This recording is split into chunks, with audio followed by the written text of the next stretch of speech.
काफल की एक कथा। एक गांव में एक विधवा औरत और उसकी 6-7 साल की बेटी रहते थे। किसी प्रकार गरीबी में वो दोनों अपना गुजर बसर करते थे। एक बार माँ सुबह सवेरे घास के लिए गई और घास के साथ काफल भी तोड़ लाई। बेटी ने काफल देखे तो बड़ी खुश हुई। माँ ने कहा कि जब मैं खेत में काम करने जा रही हूँ, दिन में जब लौटूंगी तब काफल खाएंगे। और माँ ने काफल टोकरी में रख दिए। बेटी दिन भर काफल खाने का इंतजार करती रही। बार बार टोकरी के ऊपर रखे कपड़े को उठाकर देखती और काफल के खट्टे मीठे रसीले स्वाद की कल्पना करती। लेकिन उस आज्ञाकारी बच्ची ने एक भी काफल उठाकर नहीं चखा कि माँ जब आएगी तब खाएंगे। आखिरकार माँ आ गई। बच्ची दौड़ के माँ के पास गई। माँ माँ अब काफल खाएं? थोड़ा सांस तो लेने दे छोरी, माँ बोली। फिर माँ ने काफल की टोकरी निकाली, उसका कपड़ा उठाकर देखा। अरे ये क्या, काफल कम कैसे हुए? तूने खाई क्या? नहीं माँ, मैंने तो चखे भी नहीं। जेठ की तपती दोपहरी में दिमाग गरम पहले से ही हो रखा था। भूख और तड़के उठकर लगातार काम करने की थकान। माँ को बच्ची के झूठ बोलने पर गुस्सा आ गया। माँ ने जोर से एक छापड़ बच्ची के सिर पे दे मारा।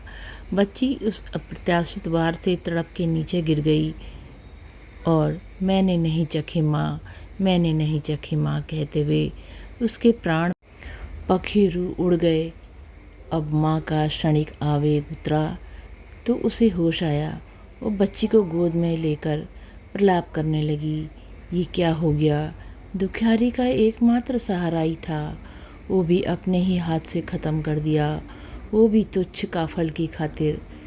आखिर लाई किस लिए थी? उसी बेटी के लिए तो लाई थी। तो क्या हुआ जो उसने थोड़े खा भी लिए? माँ ने उठाकर काफल की टोकरी बाहर फेंक दी। रात भर वो रोती बिलखती रही। दरअसल जेठ की गर्म हवा में काफल कुम्हलाकर थोड़े कम हो गए थे। रात भर बाहर ठंडी वो नरम हवा में पड़े रहने से वो सुबह फिर से खिल गए और टोकरी पूरी हो गई। अब माँ की समझ में आया और रोती पीटती वो भी मर गई। कहते हैं कि दोनों मर के पक्षी बन गए। और जब काफल पकते हैं तो एक पक्षी बड़े करुण भाव से कहता है, काफल पाको मैं नी चाखो। नी काफल पके हैं पर मैंने नहीं चखे माँ।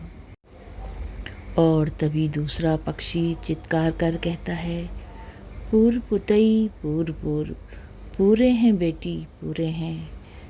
यह है एक करुण कहानी।